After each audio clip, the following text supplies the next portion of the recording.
Salut mon ami, je m'appelle Hitomi. Oui, j'apprends le français. Lol, I'm still learning, don't judge me. Okay, let's just start, okay? 何事においても行き過ぎたものはトラブルを引き起こす。集まりすぎた力、強すぎる思い、過剰な欲望、集中には必ずバランスを保つための反動が訪れる。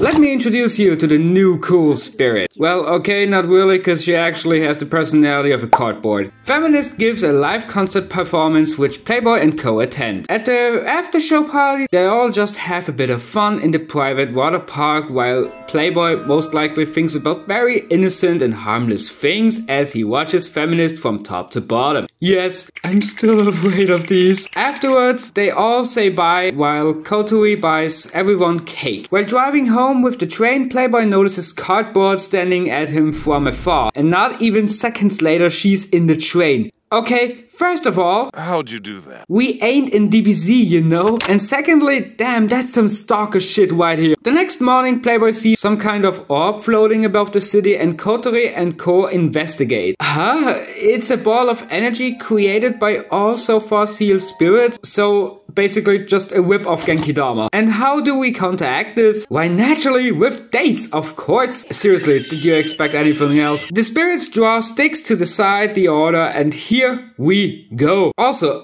Walnut's here too, but she's just here like, ooh, I can walk through walls. Airhead is first, and her outfit? Okay, I really don't want to be that guy, but this looks more like going to the carnival instead of a date. I still love her though, okay? Airhead uses an outdated dating guide and the entire plan backfires, but surprisingly in a positive way, as Airhead and Playboy still have lots of fun. Oh hey, it's the stalker again! Feminist is up next, and their date starts off in a fancy restaurant, which makes Playboy nervous, of course. Since Feminist is famous, it's only a risk to go out with a guy, so she just dresses Playboy up back to Playgirl. Their date consists out of shopping. A lot.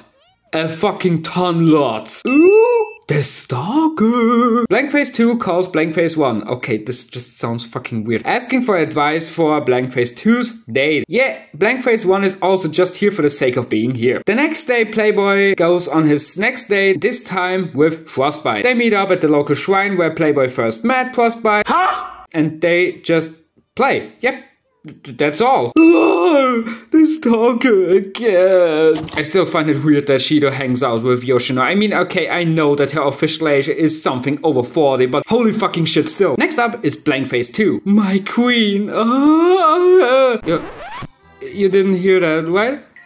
Be quiet, you didn't. So Blankface 2's date drifts heavily from what Blankface 1 suggested, and she goes with Playboy into a gallery and into a 100 yen shop, with Playboy buying her a necklace. At the end, Blankface 2 leads him into, well, a love hotel. And now you proved it to me. Playboy has no fucking balls. Now slowly, Stalker really makes me feel uncomfortable. Could you leave, please? Next up is Tsundere. Yeah, I found a nickname for her. Their date is just grocery shopping and cooking a meal for everyone. Aw, how sweet. Fucking shit! Stalker, just back the fuck off a little, would you? And as if that weren't enough, Walnut appears as well and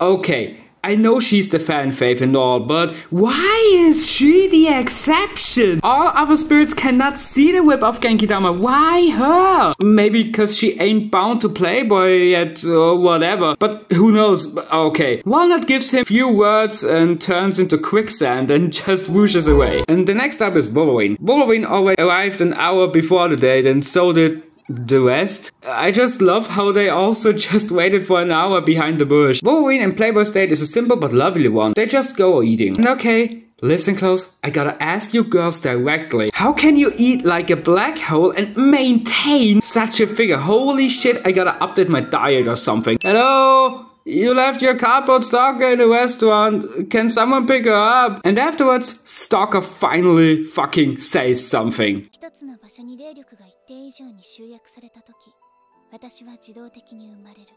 器がそれに値するものか確かめるために。This makes no freaking sense to me. Why testing him if he is the only vessel for spirit energy? It's not like some other random guy can gain spirit powers.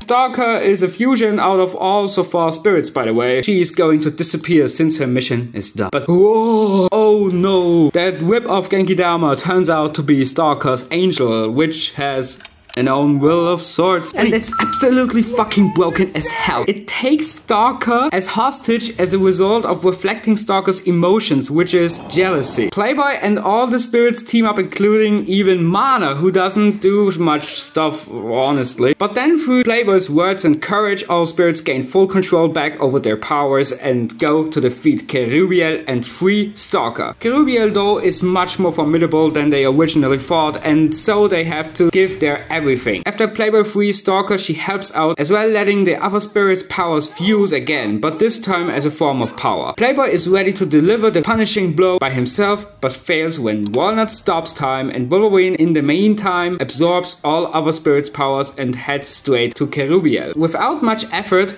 and the kiss with Stalker, yeah, just don't ask questions, okay? Stalker at least addresses why the seal worked, saying it because she's all the so far spirits herself and therefore knows Playboy, but since she's a pure spirit without energy, she vanishes into thin air and Playboy cries over her, which I actually didn't really get, because for me she was just there to be there. And that was Daily Life Stalker's Breakout Mayuri Judgement. Till next time!